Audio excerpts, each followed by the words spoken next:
So I'll call the meeting to order. Please rise for the Pledge of Allegiance. Allegiance to the flag of the United States of America and to the republic for which it stands, one nation, under God, indivisible, with liberty and justice for all. Play ball. And tonight, our invocation will be given by Pastor Dave Lanuti from the Hope Community Church in Apex, but almost in Holly Springs. Welcome back. That's Welcome right. back. Just on the wrong side of that border. I know. Yeah. We're going to annex. Well, never mind. Well, hey, I'm Dave Lanuti. Thanks for having me back here, you guys. Thanks again, Town Council, for all the hard work you do, and it's good to see all the neighbors here that are gathered here today.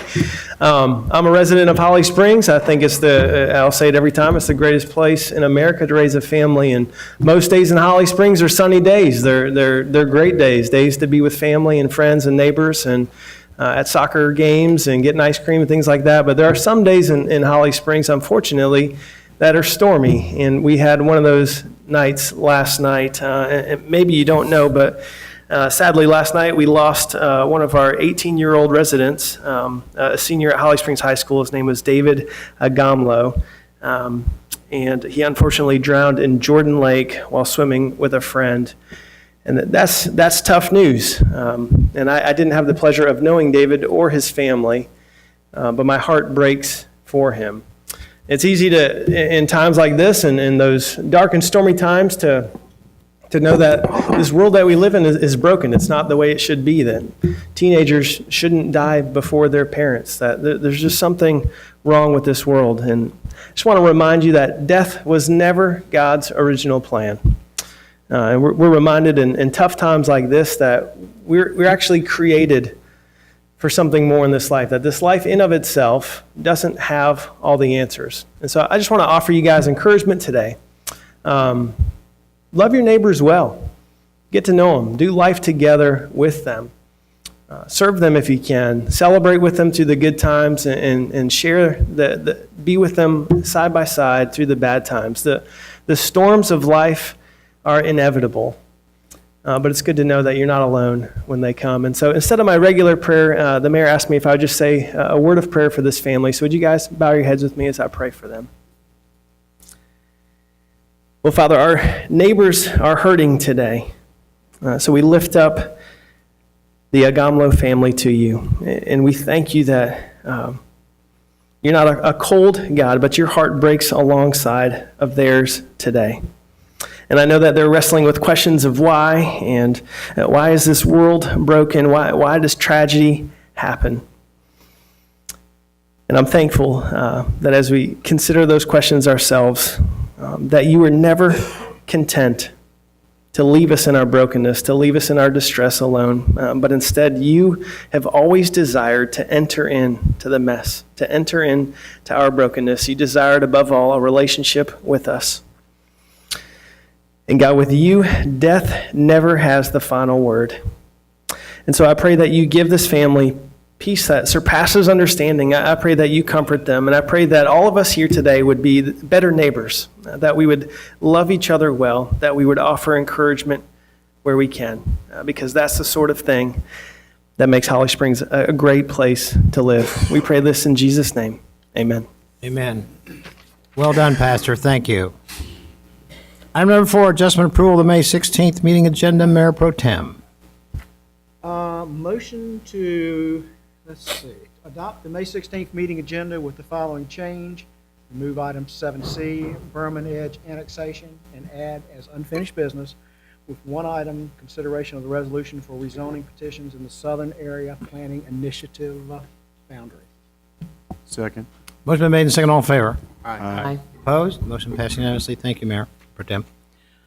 Item number 5, public comment period. I'm excited. We have one person signed up. One of my favorite people.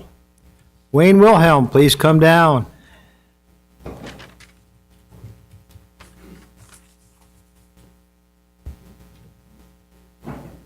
Bring anybody you want, partner. Is this your entourage?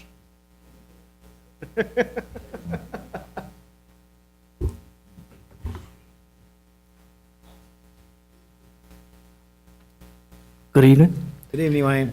I'm Wayne Wilhelm with the Town of Holly Springs Public Works Department, and just wanted to give an update on our odor control and our odor control and our odor corrosion control program.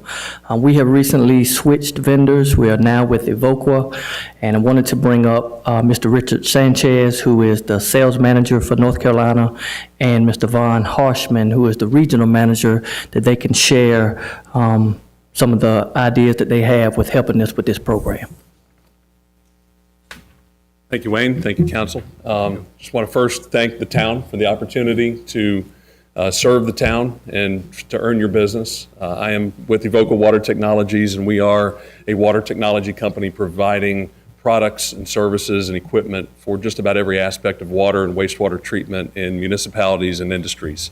Richard and I work for the municipal services group within Evoqua, and we specialize in odor and corrosion control for municipal wastewater systems. That is what we do. We provide a number of different technologies, both to add chemicals to wastewater streams and also air filtration systems to remove odors from air that comes off of wastewater unit processes. We provide those products, we provide the chemicals associated with them, and most importantly, we provide the service all across North America. I'm responsible for the Southeast United States, but Richard is your local account representative, and he lives in Raleigh, so he's close by, and I'm going to let him talk a little bit of the specifics about what we're doing for the town of Holly Springs. Good, thank you. Good evening. Thank you for your time. So currently, we implemented a program that's very similar to the ones that we run for the city of Raleigh, city of Charlotte, town of Apex, Lincoln County, and Asheville, North Carolina.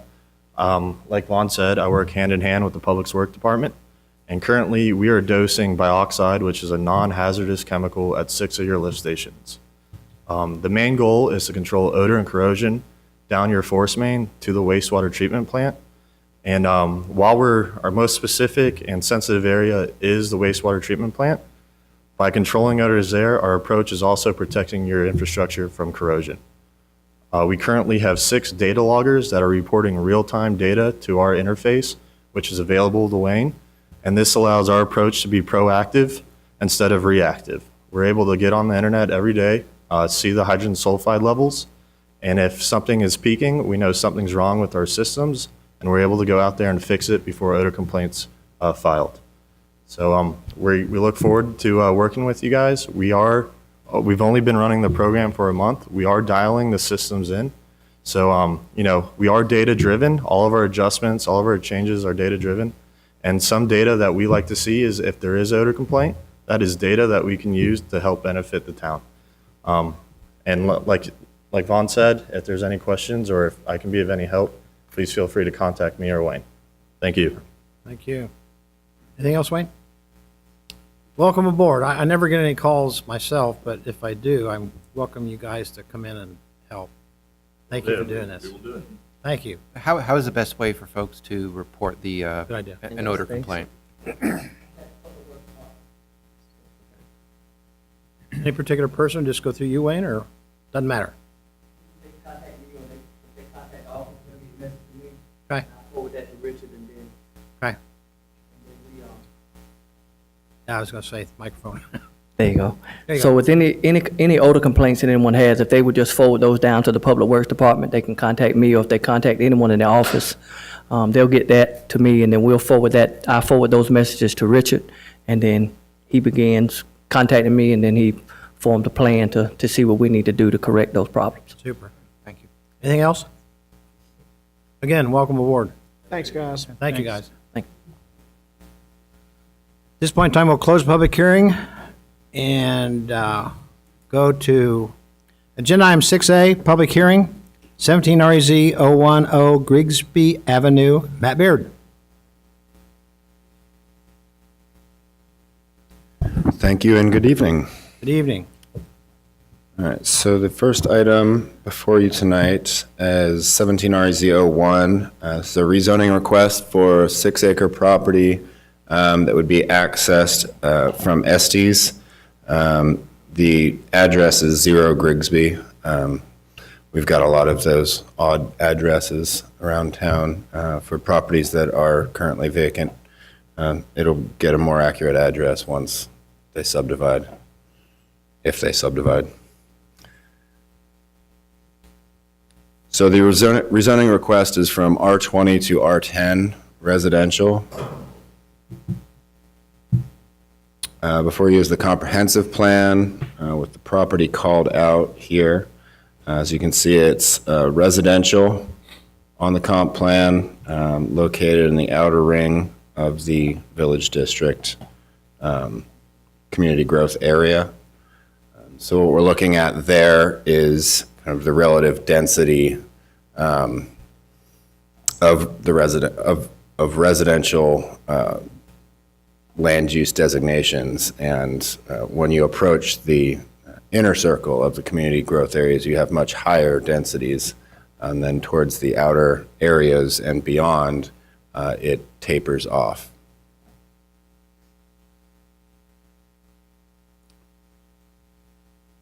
So as the slide kind of reiterates what I just said, the densities can range from 2 units per acre up to 8 units per acre, while in the core of the community growth areas, they can get up to 15 units per acre.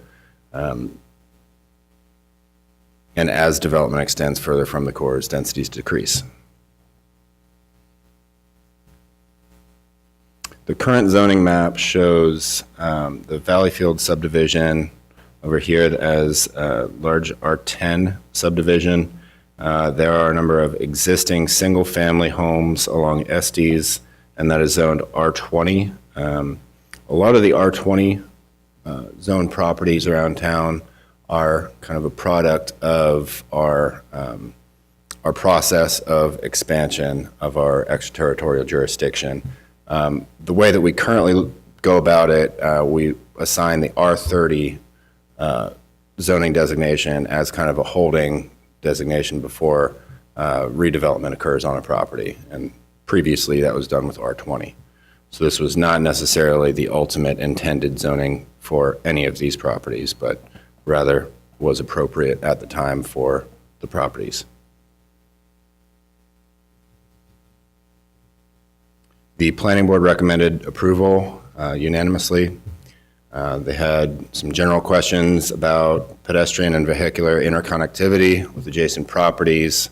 That question specifically came up when looking at Valleyfield and not being able to access Valleyfield subdivision through this property. We kind of talked about generally our practices when looking at subdivision plans, but that's more of an engineering related comment and something that would be addressed later on during actual development plan review. Also talked about was the impact of higher density on utility and transportation infrastructure. Again, that's something that would likely be addressed at a later time, not necessarily rezoning. But if you have questions, we have engineering staff available to talk about that. There was some questions about how to accommodate existing properties along Estes Lane, and the petitioners were asked to remain sensitive to that, however that is interpreted. And they found that the rezoning was consistent with the comp plan and community growth area. Unfortunately, Matt was not able to make it this evening. So if you have any questions about what happened, I would be happy to help. Okay. Questions or comments? Matt?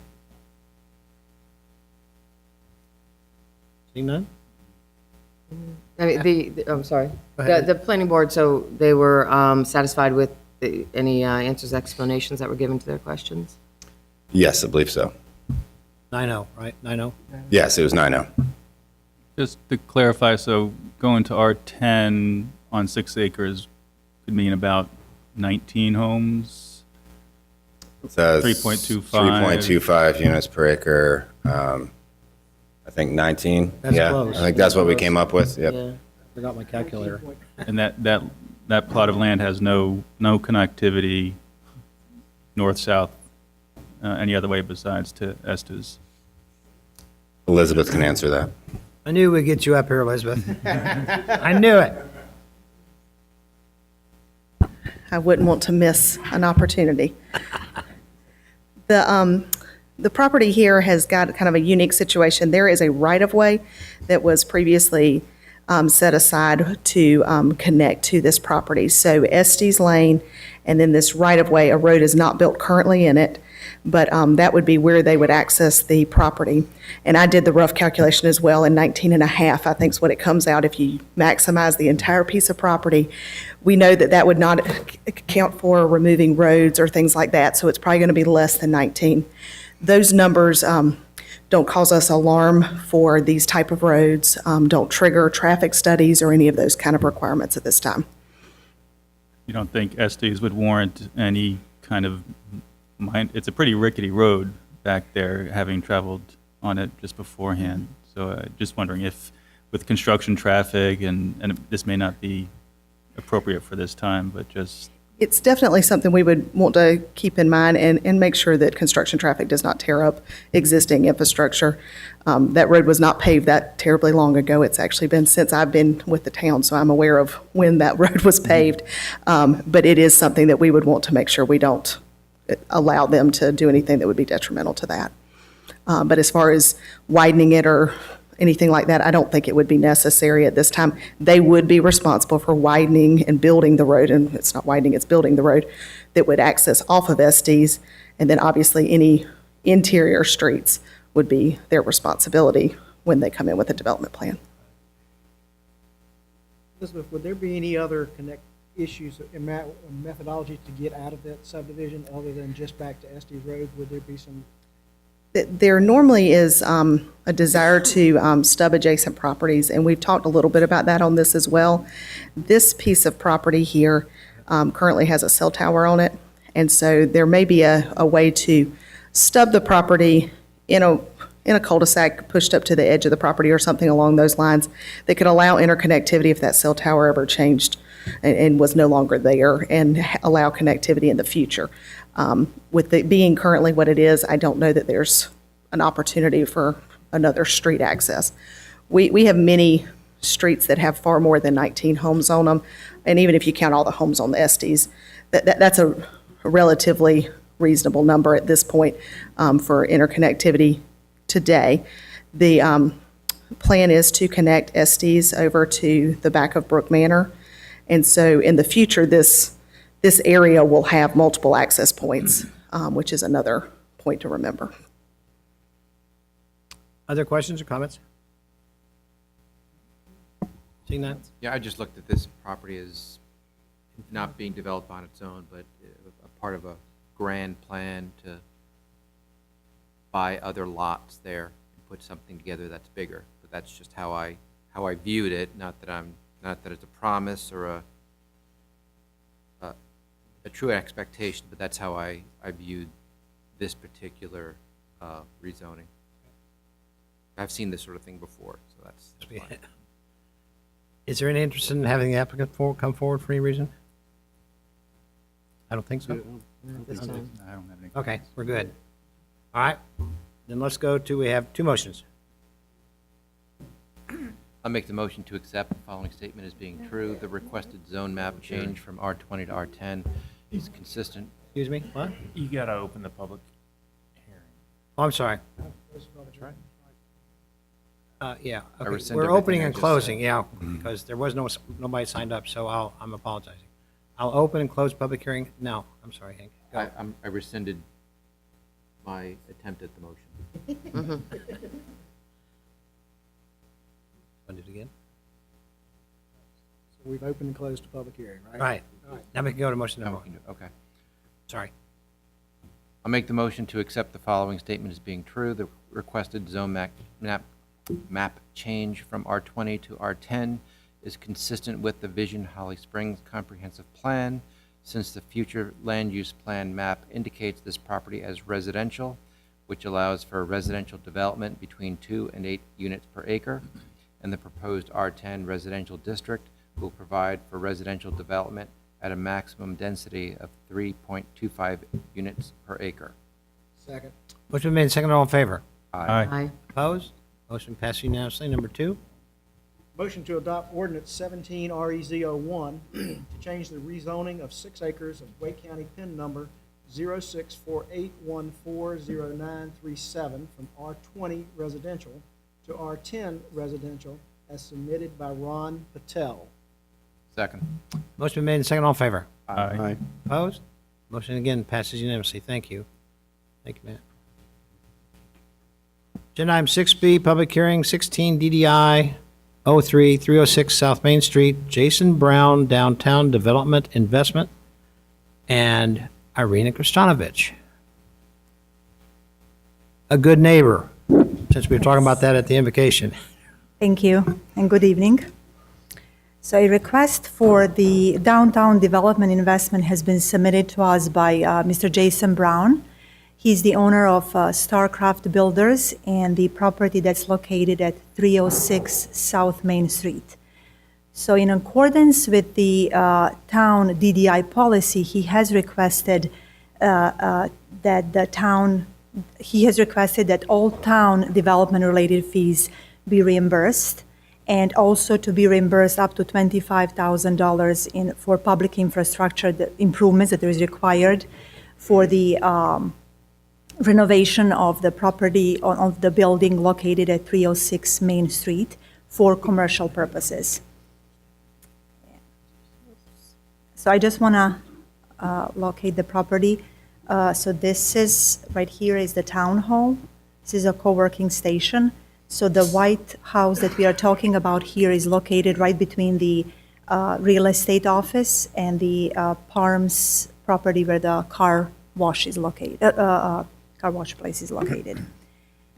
So the Downtown Development Investment Committee has met and reviewed his application. I just want to remind the council that the committee members are the Assistant Town Manager Daniel Weeks and the directors of the following departments: Building Code, Planning and Zoning, Engineering, Parks and Recreation, and Economic Development. So we have met, reviewed the application, and also met face-to-face with the applicant. You know, that way we can get a better idea and, you know, get our questions answered, and also, you know, he can share his vision with us as well to help us better understand, you know, what his plan with the building is. We definitely did recognize that this project would achieve many of the goals of the DDI program for the downtown Holly Springs, and specifically the new use of the building. It is conversion from residential to commercial. So we did recognize that will improve aesthetics of the site as a functioning business instead of the vacant building right now. And I want to show you the renderings that Mr. Brown has shared with us for this house, which is, by the way, was built in 1880. What year again? 1880. Year I was born. And it's roughly about 1,200 square feet of the space. And it preserves an existing historic structure. The retail business will generate an increase in pedestrian traffic to Village District, which we are all trying to achieve. And additionally, it will create 3 to 5 new full-time jobs in the Village District area. Mr. Jason has a letter of intent signed with Ms. Beth Martinez. Both of them are, here tonight, so if you have any questions for them as well. Ms. Martinez is actually planning to open a furniture consignment store, as well as the boutique stores and the coffee place, all in that small space, which we really think it will generate a lot of foot traffic. So taking all of that into consideration, the committee has recommended that the development fees be reimbursed in the amount of $5,000 to Mr. Brown, and this represents about roughly 50% of the total fees that the developer will pay to town. And you have the estimated fee schedule in your packets. In regards to the public infrastructure reimbursement, for this project, the actual reimbursement will be 50% of the actual construction cost that we have estimated the total of roughly $22,000. So we are recommending the reimbursement up to $11,000 for this project. And I also want to let you know that this, when we the steps that we take after the committee meets and, comes up with a recommendation that is presented to the town attorney and the town manager, and it has been affirmed by the town manager as well. This is just kind of the floor plan showing there and the site plan of the development as well. Before we go into motion, As I said, again, the developer as well as the tenant is here, so if you have any questions for them or for me at this point. would you like to come forward and say a few words? Young lady? Yes, Sure. you've been here before. I never forget a pretty face. That's an old line, right? Name and address, please. Beth Martinez Dandino, and I reside at 113 Holly Park Drive in Holly Springs, Sunset Ridge. Your plans? My plan is to put in a furniture consignment and specialty boutique store called Our Moments in Time. And it'll also have a coffee shop in it. I have currently between 13 and 15 boutique vendors. All of my boutique vendors and my coffee vendor are all local. Good. It's my desire, my wish, to only represent local businesses. And we have a ton of artisans in the local area that deserve a place to show their goods and become recognized. And so that's my plan. It's a great plan. Any questions? Yeah, it's exciting. That's what we want to see. I think that, the feedback I've had so far from the public and town members as Everybody. well, everybody is, they're just overjoyed and excited, and we just need to get there. We agree. Thank you so much. You're welcome. Martinez has been a great member of our CEC, which is the Certified Entrepreneurial Community Task Force. So she's been very active in the community as well. So we really enjoy working with her. And before I forget it, at this time, we'll open and close public hearings. If someone signed up, is there any further discussion? Well, this is definitely beneficial from two fronts. One is downtown development and activity. Exactly. And then two, I don't know if this house is historical or not, but it's certainly old. So so preservation of it is It is a positive actually thing not also. on the National Registry, but it is on the National Registry study list. Okay. Can I just ask for some clarification on some things? Of course. Sure. We're going to That's why we're reimburse here. $5,000 for development fees. Right. Up to $11,000 for construction improvement. That's Of the 22. That's 16,000. Mhm. But the motion we've looked at, everything has said that. Oh, yeah. Total expenditure of $21,984. So are we spending 16 or are we spending 21? Now, my math would be 16. Yeah. Actually, I think there shouldn't be a bullet point there. The motion is to reimburse up to $11,000 in public infrastructure improvements for a total benefit. Let me see what I have here. For a total expenditure estimated $21,000. So it's $11,000. It's actually half of the $21,984. Right. So this third bullet point needs That's to an be inclusive taken away. number? Yeah, I don't know how. That's the estimate on the infrastructure As improvement. the We're doing infrastructure half of it, estimate, right. That's exactly, what I thought. yes. The So total I, expenditure we're going to spend is 16. We're going to reimburse. Exactly. 21, and we're actually only going to do 16-ish. Yes, sir. Spoken like a true CPA. no, absolutely, I noticed that right away, He's yeah. correct, yes. He is correct. I honestly don't know how did that It's get out okay, there, no yeah. problem. So, Anything else? Joni, do we just, I just strike that last We line. just read everything except that. And it Strike says that last total line. in the, okay, it's just on the motion that's Just on the wrong. motion, Yeah. Yeah. In our packet, it's right. So we're all good? 16.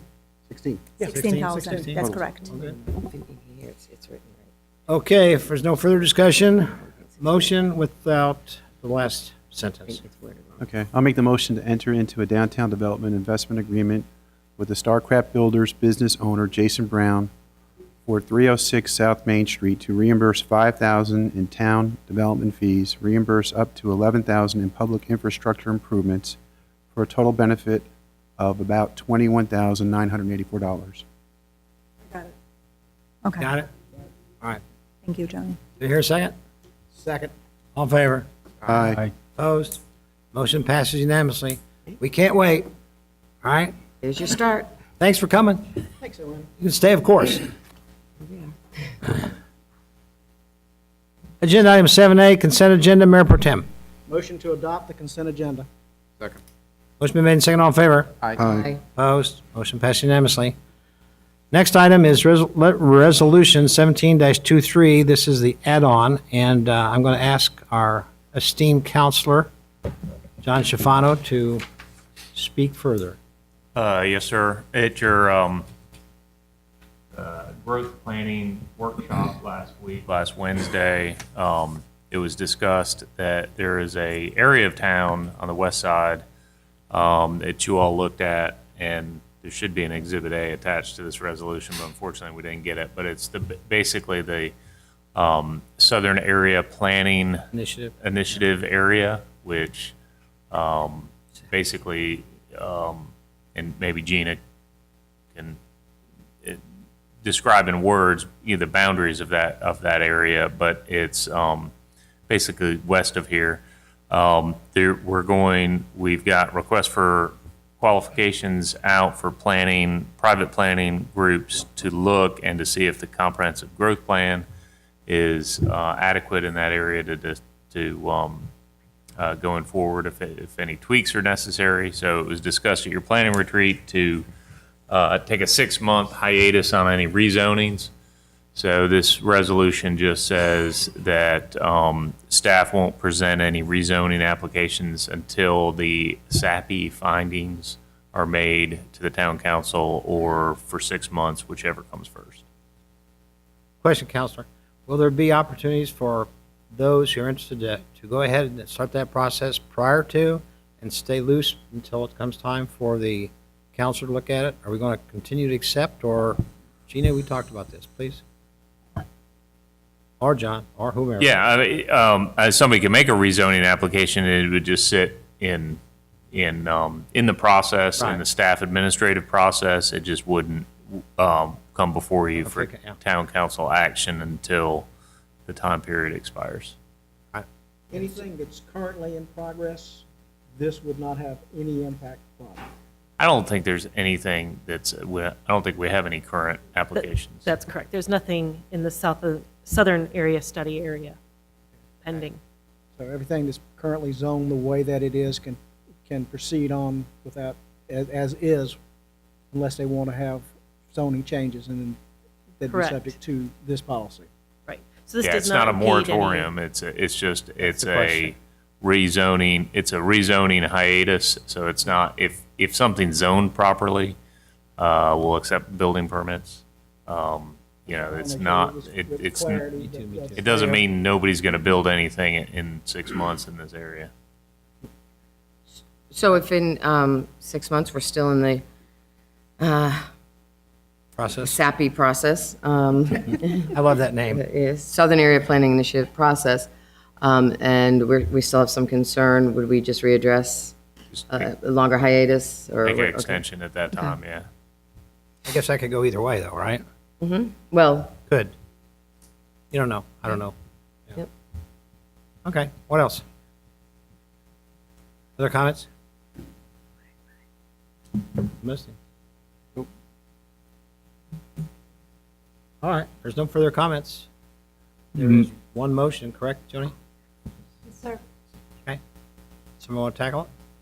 Motion to adopt Resolution 17-23, directing staff to bring forward to Town Council no rezoning petitions for property located within the Southern Area Planning Initiative study boundary until the presentation of the SAPI findings is made to Town Council, or for 6 months, November 16th, 2017, whichever comes first. Second. Motion been made, second, all in favor? Aye. Opposed? Motion passed unanimously, thank you. Agenda item 8A, new business, Ting signage at NEMAC, and I think the short guy, Adam Hoffman, Stretch, and not me. Adam Hoffman, please. I'm Shorty. You're Shorty. Yes. I'm Stretch. Several months ago, Town Council approved the naming rights agreement for the North Main Athletic Complex between Ting and the town. The town would get $330,000 plus some reimbursement for signs, and Ting would receive 3 years of naming rights at 5 different locations, and they would have the naming rights for the park, the stadium. They would have signs at 5 different sites on the park, and then any wayfinding signs that we develop in between now and the 3-year period. Once you approved it, myself, some other Parks and Rec members, Daniel Weeks, Beth Trouts from planning, and some team members all got together and developed an RFP. We put it out there, and we got two proposals back, and Rodney's Custom Cut Sign Company clearly won the bid. He had the best proposal to design, fabricate, and to install the signs. Okay, we worked collaboratively with one another, and we have put together this proposal tonight so that you can approve it. Okay, the first sign here is the gateway sign. This is kind of the cornerstone of the agreement. Once this is fabricated and put in place, that's when the 3-year period starts. This sign is about 13 feet tall. It's about 43 feet long. What you see here, it does a great job of matching what we have out there on the streetscape at North Main. You have the brick columns. We have the logo for the town. We're going to have some landscaping here that's going to be irrigated, so we're going to have to run water to the site. We have it's about 2.5 feet by about 6'9" marquee here that we're going to be able to put some of our programs, any events coming to the town, things like that. And then this Ting Park sign here that you have is approximately about 4 feet tall by about 6.5 feet long. And that's going to be lit as well. So at nighttime, when you drive by, it's going to be nice and lit. It's going to look really nice. We also, too, the fencing here is going to match the fence that goes along the streetscape as well. And then this design here tends to match what we have at the stadium under the canopy. So this was all kind of brought together. It was urban village / campus look that we kind of hybrided the thing together. And we wanted to make it look like what you have at the stadium existing so that it would be a more uniform look when we put the signs together. Now, if you notice this area to the back, find my mouse here, this area here, and the Ting Park sign, when we go to the next one, this is the sign that's going to be on the 55 bypass sign. This is a temporary sign. It matches what we have at the front on the North Main and Sportsmanship Way sign that you saw there. And this is just temporary because we have the 55 bypass that's going to be constructed fairly soon. We didn't want to put anything substantial out there that would have to be moved when they develop construction. So this is going to be done as a temporary sign. Okay. We also have, this has got mixed up a little bit, but the other thing that we have here is 8 flagpoles out in front of the facility. What we did was they have 8, Ting has 8, and we have 8. Now what you see here is Ting Park is going to be on the left side of all of them, and then the welcome sign, it might be a little hard to see, will integrate with the design. So if you have baseball here, which is one of the major sports that we have at the facility, you can't really tell very well, but there's a baseball here that integrates between the two signs. And then we have football and lacrosse, and we have some of the major sports that we have outside the stadium. So we have 8 banners, and they have 8. Before you get there, question. Going back with your... Yes. Hold on. Yeah. Yeah. Tell me again, that's going to be up on top in the stadium, or is that up front? Which one? This one? No, not that one. Banners? Banners. The banners are the 8 that go in front of the stadium on the poles. Now, I'm not sure why it's not shown here, but we also have, above the stadium, there's another lit sign that goes over the top, and it has similar features as this. Okay. It goes across the front of the stadium, and it has Ting Stadium, and it'll be lit up as well, and it'll be lit. And also, too, above the scoreboard, there's a long, about 2.5-foot strip by about 32 feet long. It'll have Ting Stadium written across there as well. All right. Okay. The sign you mentioned is that going to be automatically done? You can scroll through on electronically on that sign? It's not something, yeah.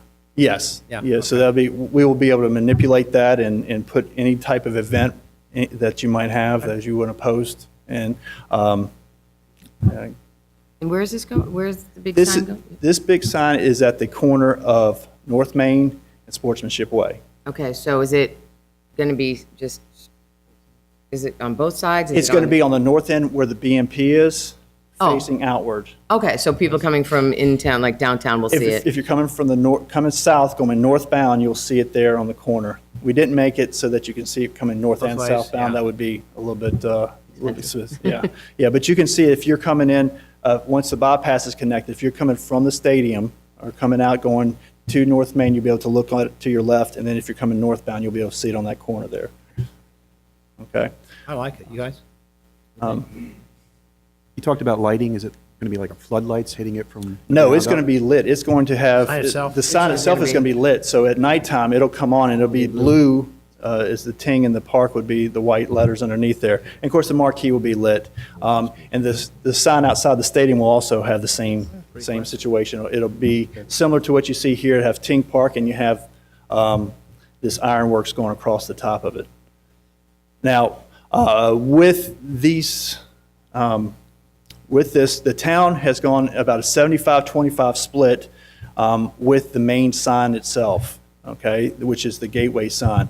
So we're going to take 75%. We figure it's about a 12-year sign. So we're going to take 3/4 of it since they're buying the 3 years rights to it. The Ting is actually going to take on the responsibility for the 55 bypass sign. They're going to pay for the sign that goes over top of the entrance of the stadium, as well as they're going to take care of the sign that goes on the scoreboard, okay? And then we're going to split 50-50, the banners that go in front of the stadium, which makes sense because we have half, they have half. So it's we're asking for $125,000. There's a little contingency in there of about $10,000, depending on how much work we have with the power or water going to those sites. And then Ting's going to reimburse us, it's not shown here, for about $41,000 of that. So $125,000 is going to come out of the Parks and Rec reserves. Once we put the money up front, we get the project done, Ting will reimburse us the $41,000, and we put that back in the Parks and Rec reserves. So we're not going to spend the full $125,000. Ting will reimburse us for those. Super. Okay. Go ahead. Oh, and how easy is it, whether there's a, in 3, 4, or 5 years, a different name comes in, or Ting changes their name to Fling or something? How easy is it to, you can just change out the words there? John can help me. John, John you Doppy from Rodney John, Signs come is on here up. if he wants to come on up and. John Dalbo. You can't get there that way. You got to walk the gauntlet. Straight down. Although we all know you, name and address, please, John. You want my residence or Yes, our business. business address? Doesn't matter. John Dalby with Rodney's Sign Company at 600 Irving Parkway. And as far, this sign was actually designed, so we call it portability. So if, for some reason, Ting doesn't renew their contract after a certain period of time, and it was to switch to some other sponsor, it's fairly easy for us to switch out the sponsorship name and continue and use the design without any major modifications. Everywhere, up on top, the whole 9 yards, pretty much. The, Over the stadium. over the state, all of it. All of it? Yep. Good. If this is approved tonight, what's the time frame to get installed roughly? If it's approved tonight, we will immediately start working with Daniel to build the timeline. We would expect that the main monument would be probably installed within about 8 weeks. Really? Yeah. Depending on the masons and the irrigation. I mean, I can get it built, then we have to get electricity and irrigation connected to make it all work. So it could be done before the first ball game. It could be. We're not sure. No, First that's. ball game is in, It's 3 weeks. Yeah. no, I don't think I can do that one. Just checking. Maybe mid-season, late season. Just checking, John. Okay. Any other questions? Got a question, John? Nope. We're good. Thank you. Great. Thanks, sir. Thank you. Any other questions for me? Just, I hate to ask again, where exactly does that main entrance sign go? It's over- on the BMP side. If you're- Opposite the parking lot, right? Opposite the parking lot. So if you're going North Main Street, going north on North Main Street, and you look to your left, where Sportsmanship Way comes in, it's going to be on that BMP side, not the stadium side. Is it Going to be Across like street. curved or? It's going to be kind of angled. Slanted? Slanted, so you can see it coming up the street there. So I just have a couple of concerns with the marquee. So it will be on all night and kind of active. don't think we probably haven't gone that far to discern that. I don't know if that's a planning issue, that we could leave it on all night, but I would imagine that, it's going to advertise your events and your program, so it would just loop all the way through the night, and as long as there's nothing wrong with that. But we could turn it off if we wanted. We could turn it off. I don't know if we would. I I want think to come that helps the advertising. If I'm paying for advertising, I would want that looped all the time. I mean, I think that's what you would pay for. or if John we're- may have something to add again. What's that? You don't have to do the name and address again. Want the name and address? No. Okay. So the signage it's other than the actual message board itself, is all low voltage. So from a standpoint of economies or efficiencies, energy efficient, any of the lighting is very, very efficient with low voltage lighting. The message board and all the electricity associated with that can be set on timers. It's all can be controlled remotely so that the people in control of that actual message board and what's on it and how long it runs can actually run that remotely and don't physically have to be on site to do that. So complete control. Optional, yeah. Yep. I wouldn't think that it's much brighter than a standard street light that we have. No, absolutely not. And from a code standpoint, the message wall will change, I think, roughly 6 times a minute if you have it loaded up with 6 messages because of DOT regulations and it being visible from the road.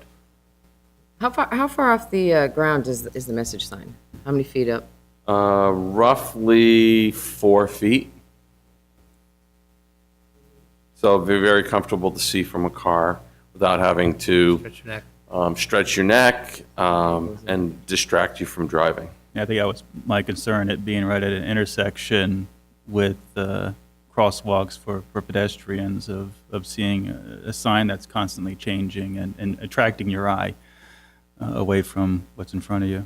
And that's why the sign was specifically had to comply with DOT regulations on how frequently the message can rotate. So DOT actually sets the maximum standard, which is 6 rotations per minute. So once every 10 seconds, and then anything, you could slow it down even if you wanted from that to make it less of a distraction. What is the lifetime of the marquee? How long does that last? Daktronics, I believe, warranties that, and I don't have it in front of me. I think it's a 5-year warranty. So it's the top, really is the best brand that's available on the market and gives us the most flexibility for control and ease of use. We talked about vandalism, maybe put a camera out there. Do we have one? Do we have enough Is that parking lots? possible? Yeah. Yeah. Yeah. Jeff's in the back saying Yeah. yes. Okay. Yeah, I just, All because right. it's kind of lower to the ground and we have some spray paint happy people in this something- neighborhood. I just get worried about people breaking it or Something something. new, right. And it's new and it's lower. It's low to the ground, so maybe a camera in that area. Even from the parking lot, it could trace that. With Ting's internet connection, you have perfect monitoring. Right. Anything else? Is there any concern for precedence of having a digital sign marquee kind of sprouting up around town with other businesses or other parks where we're starting to become a little bit more digital in that area? Well, I doubt I don't know if this might be more of a planning question. Is there any concern that if We have not had any digital signs come in yet. We've been able to dissuade those that have wanted them. They are allowed in our ordinances. And so if there is an interest to not allow digital signs, that could be a directive from the council for us to prohibit them. Government is always exempt from our typical zoning regulations. We do try to, any signs or projects we do at the town, we do try as best as we can to comply with their own regulations if we expect everybody else to do that. So digital signs most certainly can occur at any given time, anywhere. They can? Yes. So if any businesses in Holly Springs have had issues with that, chances are it's probably their building owner, not the town? Because I know a couple of businesses said they weren't allowed to put lights in their shops or in their stores, like signs like this. And I don't know if it was us or if it was their building owner. There are some that are just their master signage plans. So if you're in a commercial integrated shopping center, they all have a master signage plan. A just lot wanna of make them sure. have precluded the digital signs. And then each individual store is allowed one, and I can't remember offhand if it was 2 or 4 square feet illuminated sign. So you really can't Okay. get too much of that in a window. I was just wondering in case anybody asked. And I'm looking, and I don't see anything that talks about the intensity of the light from this. But Beth Trouts is our sign expert, and I will definitely get back with you if there is something that we have on the intensity of the light. I don't think that there is. That's one of the many things that we have on our study list for our sign regulations, because that's been something new since our ordinances have been written, is all this digital technology. And so Beth and I have attended several seminars over the last few years trying to educate ourselves about these and what we can and cannot regulate. So it's definitely something we can look into and start looking at some amendments. Well, and I think Councilman Billotson has a valid point. I think as we do, these new things do come up and these places come up, it's something we will have to take a look at. I mean, I'm fine with this, I really am. I just, like you say, if all of a sudden we start having, amenities where a sign like this is needed, something I think we will have to address, but going forward, but. I think it'll definitely serve a great purpose too, because I know folks have asked me, how do we know ahead of time, or how do we know what's taking place at the stadium? We see that there's a lot of games and events and that type thing, so we could be proactive with putting that. I know that there were a couple of Division I baseball games taking place. Right. That if we Sometimes have it in the last minute. exactly. Right, I don't know. And actually, that makes me think of another question. But George Mason versus Canisius Base Division I baseball flashing across there. That would be great that people would know as they're driving through. But does this have to be? Can this be changed just remotely? Like Yes, it you can. can do it at home. Yes. Yeah. But you've done before on lights. We can do with lights easier. Remember that I'm day. more familiar with that than the Daktronics part of it. Right now, we do have Daktronics as our main scoreboard provider at the stadium. Right. But you can do that remotely. And did I hear correctly that the intent is also have advertising on the marquee? I think that would be something we would want to pursue, yes. I mean, that's fine. I assume revenue would come to the town, or how would that be Yes, split? it would come to us. And I also trust there'd be a balance of advertising and announcements for the The stadium. main so that- purpose would be to announce your events, your programs, and things that are going on around the town. That would be the main idea of this. If we were to put advertisements on there at some point in time, I think that would just be an amenity. Slow season? Yeah, but for the most part, I think, that really the key to promote what we have going on, especially in the stadium, like Right. as Hank alluded to, that's really what we want at that site, at that area. So I think it would probably be more like the ABC soccer tournament sponsored by XYZ company. That it's sort of a almost passive advertising, but more of a announcement of the sponsorship. I think we'd probably say more than anything. if that's a big turnoff, then we can, the main thing for us, again, is just the events and the promotional events that we have going on with the Salamanders, and that's the biggest, I think. And other events that are going on too. Right. We can post things from the town, even at Sug Farm, Bass Lake, it's not just inclusive of North Main or Team Relay for Stadium. Life could be, et cetera. What's that? Like a Relay for Life or anything like Right. that. That Yeah. kind of a program, yeah. Okay. What else? So any of our in-town promotions, like you say, anything, we can put there, but people like Wake FC or anybody else we partner with, would they pay to put up like? We haven't gotten that far, I'll be Okay, so honest with as we you. go. All right. I mean, we've really just, we Good money. focus on that part of the sign, and then if we want to come up and if town council wants to give recommendations, we can always look at, how we want to use that marquee. Okay. Good enough? Okay? Yep. Thank you, Adam. We have one motion. Tackle it? I'll make the motion to approve the terms and conditions with Rodney Signed Company for a total of $125,000, which includes a 10% contingency. Motion been made and seconded. All in favor? Aye. Aye. Opposed? Motion passed unanimously. And thank you, Rodney. Appreciate it. Thank you, Adam. John, thank you. Yeah. You said Rodney. That's true, yeah. All right. I'm so used to Rodney Brown. Sorry, John. I was right in the first place. All right, agenda item 8B, new business. Open seats on the Park and Recreation Advisory Committee. I'm going to do this one. Park and Recreation Advisory Committee has 3 vacancies that need to be filled. You all know this. After advertising on the town's website, the Parks and Rec's office has received 4, which are attached. Has everybody had a chance to look? Yes? So what I'd like to do, we've done this before, is I'm going to start with Pete and go through your 3, and I'm going to keep tabs here, and the top 3 are going to be the winners, or whatever. Pete, do you have 3, please? Sure. My nominations are Mark Mazanik, Got it, Gerald Martinez de Andino, got it, and Mark DiGiancomo. got it. See? All right.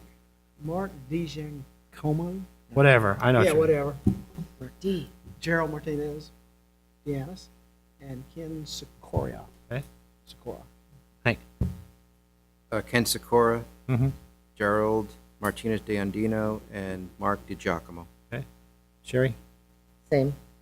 read them again. Okay, Ken Sikora, Yep. Gerald Martinez de Andino, and Mark Di Giacomo. Okay. Yep.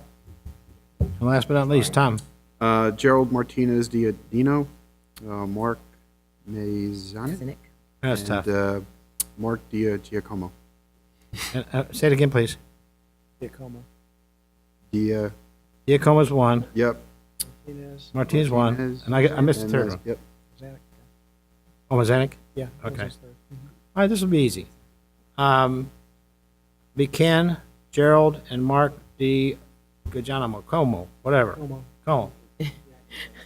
5, 5, and 3. Mark had 2, the other Mark. So it's Ken, Gerald, and Mark DiGiacomo. Okay, Johnny? Giacomo. Or Giacomo. Giacomo, that's. I'll get it. It's Giacomo. Giacomo. You know how I am with Sorry. names. Do we need a motion or just consensus?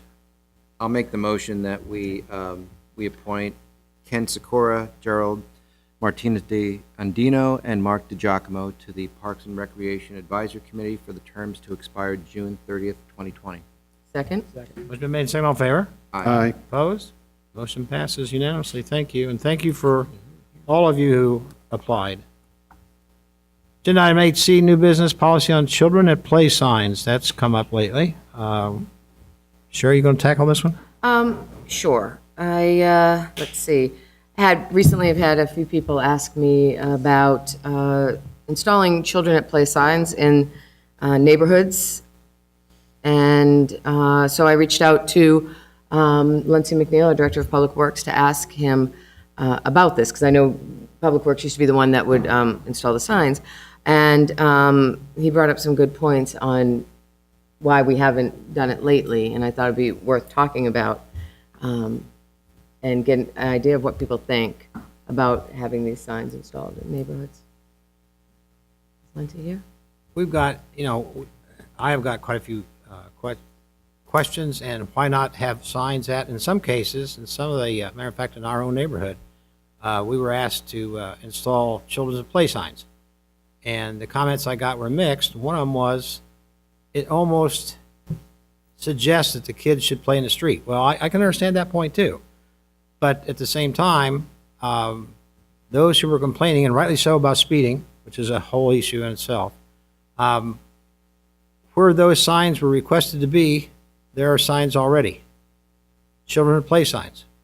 So whether or not that's a good thing or a bad thing, I just throw that out as saying it ain't working in Sunset Oaks at all, even with children play. That doesn't mean we should or shouldn't do anything else. I just throw that out for conversation. Well, I think one of the points that was made was that we do become kind of desensitized to it. I honestly, I'm sure I drive by them often. Now, I will say we have an example in here, the slow down, Saw watch that. for kids and pets. That's a different looking sign than what we normally see. It is. Will that have an effect for a year or two, maybe? So I just kind of wanted to get from the council, what do you think about this? Should we, for people who ask for it, we allow it, or is it just something you think is not effective? Comments? I mean, I found them not to be effective. I've had one, I guess there's been one in front of my house for probably 15 years. And we still have people who blow through the stop sign, Yeah. people who take the corner hard and, and speed through there. So I don't think that it's, at least from my perspective, for that one sign and the impact that it has, it's not effective. That's been my experience too. And I couldn't tell you where other ones are. Well, the only reason I could tell where ours are is after I looked, because that was the request to put them there at the entrance, but far in, at the other, it's not so far in, and one more, hadn't made a big difference as far as I know. Who else? Other comments? Yeah, I think the scope would be pretty massive. Yeah, yeah. Across town. Yeah, I think so too. It'd be difficult to maintain and, adequately distribute them.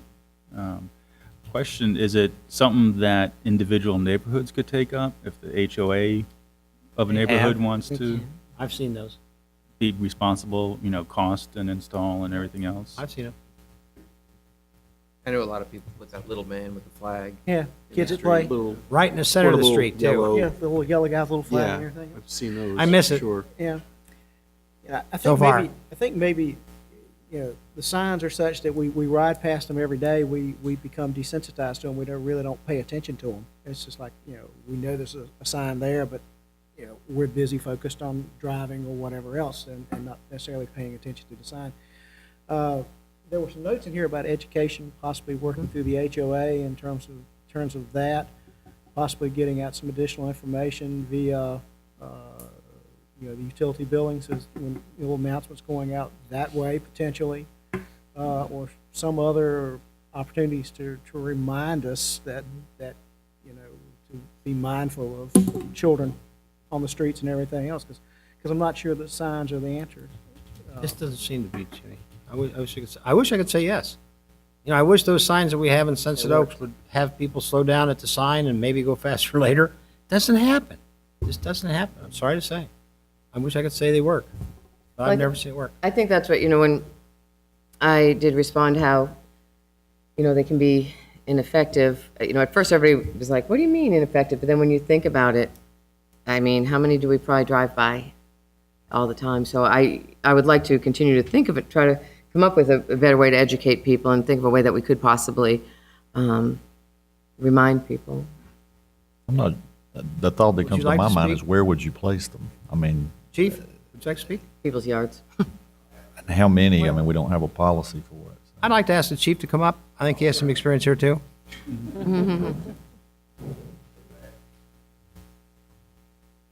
Should never raise your hand, John. I know you didn't. I do, always. Thank you. Thank you. So I have entertained this notion as well through email over the years, and I went back and looked at some of my notes and some of the things that that I've used to respond. I can tell you that I'm not in favor of those kinds of signs. Quite frankly, I don't know what those signs would do. I've not seen them have any impact over a speed limit sign, and those are enforceable. The children at play signs are not enforceable. It really doesn't give motorists any guidance to anything. If you think about it, it just simply says children are at play, which means they're at play somewhere, maybe there, maybe other areas. But I feel like that when we establish speed limits for residential areas, that is taken into consideration. That's why we lower the speed. And in Holly Springs, it's 20 miles an hour. So we consider that there's going to be a higher pedestrian or there'll be higher pedestrian traffic there. We consider that there'll be kids playing in close proximity to the streets, and walking pets and that kind of thing. I think those are things that we consider when we establish those speeds. So to me, it seems unnecessary. There's not anything that we can enforce with those signs. I think Kendra would agree.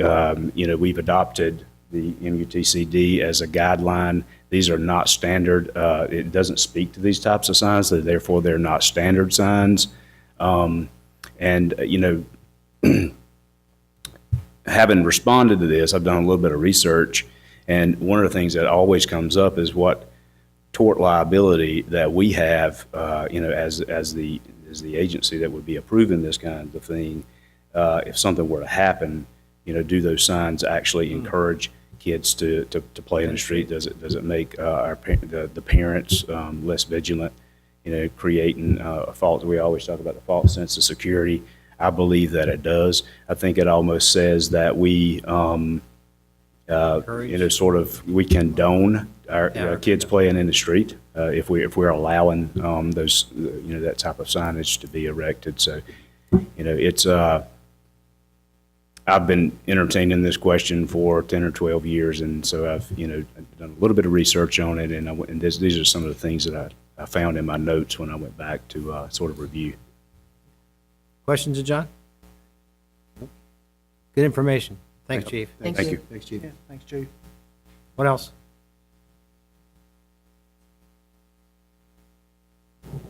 For now, we're okay? Yeah, and we'll just, look at ways to, as you say, talk to the HOA, especially our new neighborhoods coming in, let them know, how to keep an eye on things like this. I guess I think we can maybe send out a public safety reminder because, beautiful weather, you do see more outdoor activity, and I think we should remind our. Yes, absolutely. I think that may be the best information we can share. Try to park your cars in your driveway, keep the sidewalks clear. That's just right, Make Larry. things much more visible for Yes. the drivers. Housekeeping things we all need to do. In our neighborhood, I probably shouldn't bring this up, but in our neighborhood, to give you an idea of why this is a great question, and I don't think there's a real good answer right now, we have two families that are on a curve, and their kids are in the street all the time. I mean, little kids, like 2 years old, 3 years old, 4 years old. We've kind of become accustomed to slowing down. You know where I'm talking about, don't you? We kind of become accustomed to slowing down there because usually there's a bike or two or three, and they're beautiful kids, and God forbid, okay? So I think we're on the right track. You do that for us? Yes, sir. Appreciate it. All right, then we don't need a motion.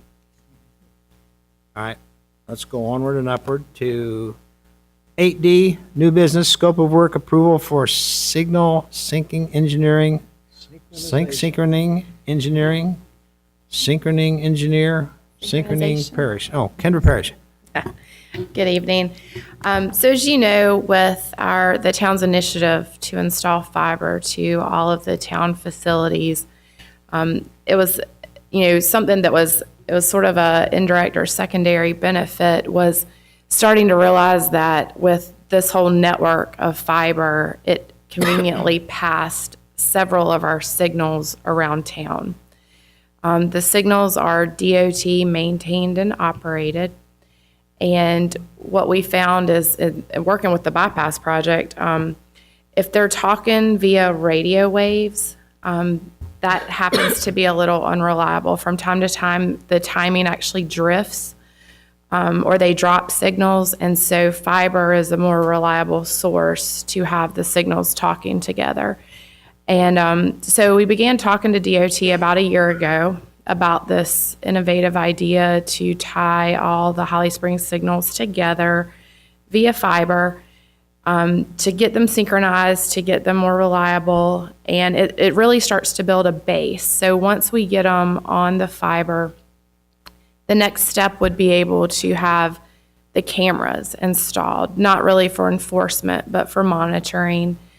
And then the third step is once you have all this infrastructure in place, you then can start to maintain or operate your signals at a local level, so that if there's, a wreck or traffic backups, you would have a town employee that would actually be changing the signal timing plan. Today, what we have to do is if something goes wrong with the signal, we have to call to a gentleman that sits on Duke Street in Durham in an office, and then he deploys a crew. They maintain Division 5, includes several counties. Sometimes they get there that day. They try to be responsive, but not always. And they can't make changes remotely. That's one thing, having them on fiber enables them to make changes remotely. So what's before you tonight? So when we started talking to DOT about a year ago, this was, very innovative. They had not had this situation. There was not a situation, where a municipality had their own fiber and was able to dedicate a few strands of fiber to DOT. So they had to run it up their ladder to the Attorney General's office, and that took a while to do that.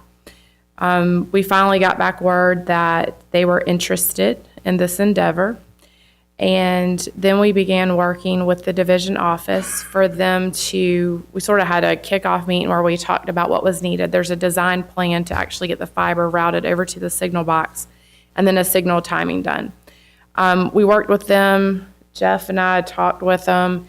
It became apparent that given their current workload, that was not at the top of their list, and they had quite a few vacancies. So we took it upon ourselves to go ahead and talk to CTC. They did our fiber plans for all the fiber around town. And what's before you tonight is a contract for professional services for CTC to do the design plans and get the approvals for the project. So at the end of this contract, we'll have that plan, we'll have the specifications, a cost estimate, and then we will begin trying to solicit some funding from DOT or Campo to help us with this. And I can answer any questions that you may have. Is there a cost up front on this issue? There is. It's to award the contract in the amount of $28,000. 28K? And we have the funding. It's actually coming out of my operating budget, so it is funded. Kendra, you said that the NCDOT hasn't done this before, so we're kind of pioneers in this, right? Correct. Because not many towns have their own Right. fiber. Do you know if it's been done anywhere else? I'm just wondering to foresee any circumstances that come up. So nobody else around here has their own fiber, but like Fuquay, Apex, Garner, DOT is looking at running fiber in their right-of-way for these municipalities. It's in out years. It was a grant project, but it would be DOT-owned fiber. So there's, so your question is? Well, basically just, and even in another state, just has anybody else done this and we're able to see what, I mean, I think it's a great thing, but just to foresee any issues that would come up, have they had any problems? What is the So we've talked to a lot of towns that have signals that are synchronized on fiber. So that's not a new idea. Okay. It's very efficient. It's cost beneficial for the amount of money you spend on it and the increased level of service you get. It definitely is worth it, and that's not a new idea. The only thing that's really new is just the town That'd be doing it hosting locally. the fiber. We own it versus somebody else. Right. Yeah, DOT was not terribly interested in this in the first place. Then they became a little bit interested in the second place. And in the third place, maybe we'll do this. So that's a good thing. And if we need help with anybody from DOT, you and I should talk. I think we're okay. Is that something where we show an ROE to the DOT about what their costs are, to have a crew on standby, what it costs them to do all that work? We thought they would be super happy the first time we uttered the word. Yeah, I think that would make sense normally. Normally. Okay. It's been frustrating. I think it's actually been closer to 2 years since we first, yes. Yeah, this has been close to me because I think this is one of the most cost-effective ways to optimize your existing transportation grid. And they've been a little slower to act, I think, than we would have liked. Absolutely. Yeah, especially Now, when we're the talking guys about that- bearing the cost. The employees that have direct benefit that I talk to about every other day, I'm on the phone with them, or somebody from my office is on the phone with them, they were ecstatic for it. Makes their lives easier. It makes, I mean, so to answer your question, yes, but once you get through the layers of bureaucracy and it's different and we haven't had this before and the town's hosting, providing the fiber, that's where it started to unravel in the bureaucracy. Okay. And we'd have to hire a signal engineer, is that correct? Or someone who would, So CTC will do the design plans, and then once we get those plans, we're gonna work with DOT. We can either hire somebody to do a signal timing plan that gets uploaded, or DOT might be able to help us out with that, the actual signal timing, because the signals have timing plans themselves. We've just got to tie them together. but who do I call at 10 o'clock at night? when So there's a you will problem? still call Kendra. me. She's on my speed dial. Text me. And then, but what I do is I'm just sort of, I'm the middle person to the DOT office, but I sort of like the quality control. If I start to see an area that's getting kind of pinged a lot, then I can put more focus to the folks at DOT. Okay. So DOT will still maintain and operate the signals. We get the cameras, they're still maintaining and operating. The third phase, where we actually hired a town staff to operate signals, that is when we become the operator. And that's where we would have, we've talked about in general, like maybe if they were housed over at the law enforcement center, they have a room with several TVs, they can make real-time adjustments. Carrie and Raleigh has this set up, and we have scheduled meetings or field trips to go and just see their facilities, see what they like, what they don't like, what they would do different. They've been doing it for several years now.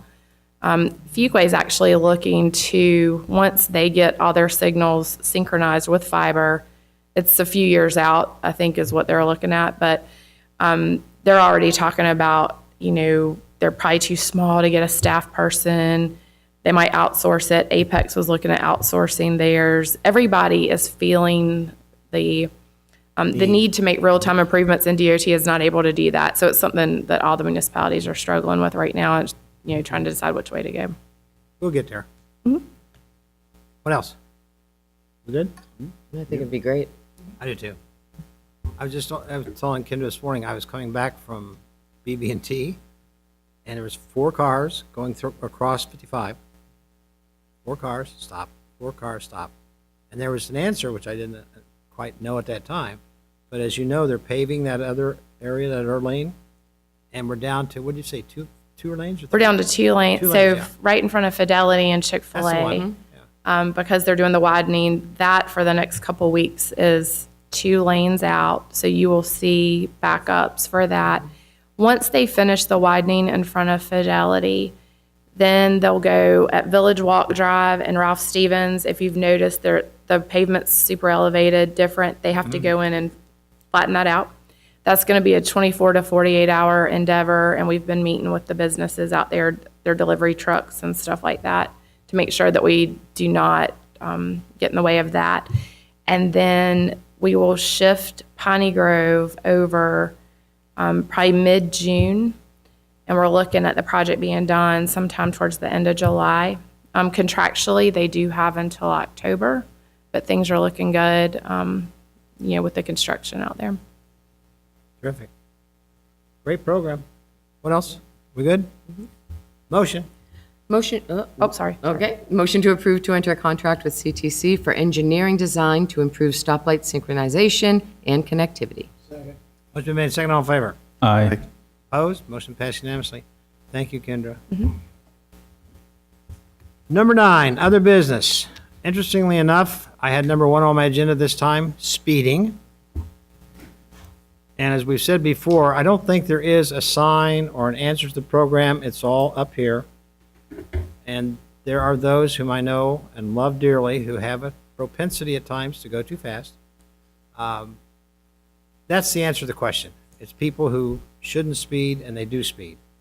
Secondly, crosswalks is still on my agenda. I think we're making some progress. My own personal reaction to watching the crosswalks. They're getting better. We're not quite there yet. We got a few new additions coming up, Kendra, on the crosswalks. Am I correct?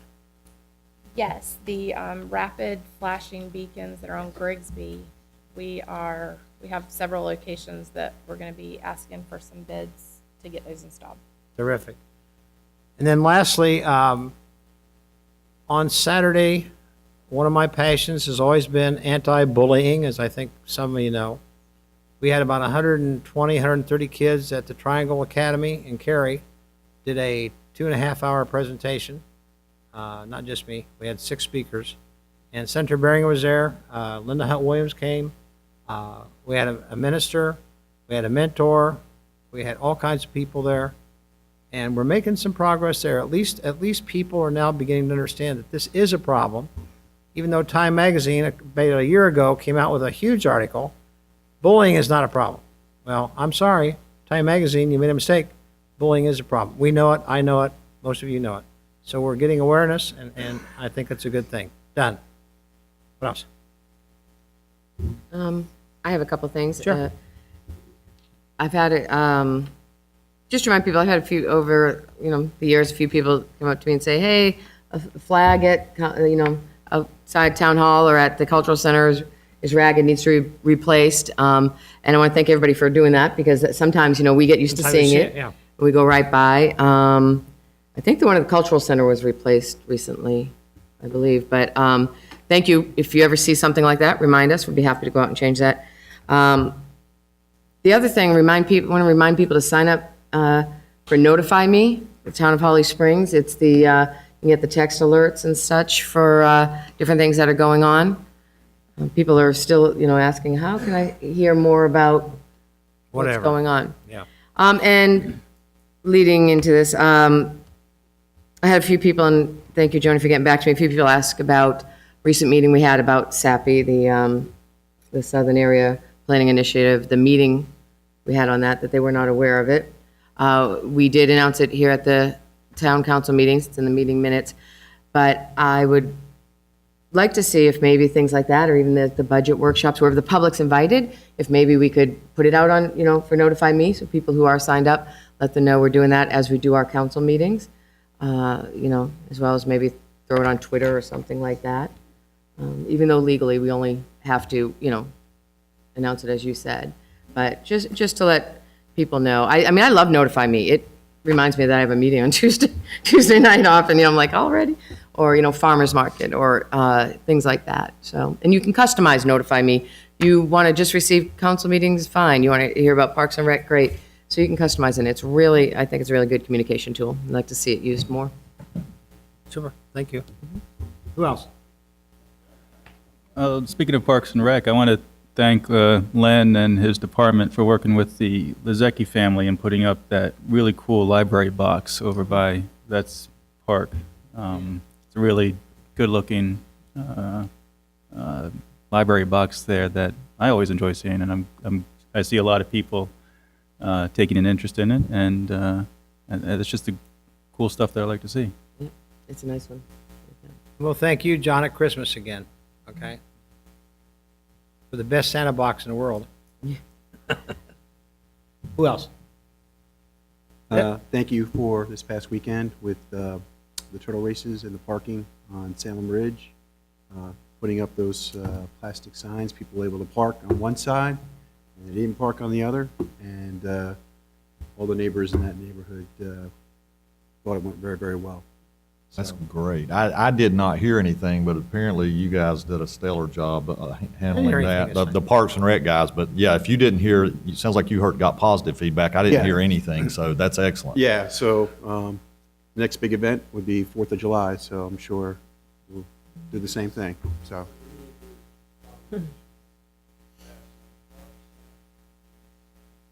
Working. Yep. Good. Thank you both. Yep. Yes. Thank you. Past Lake staff and police staff, right? Nice. Thank you. Who else?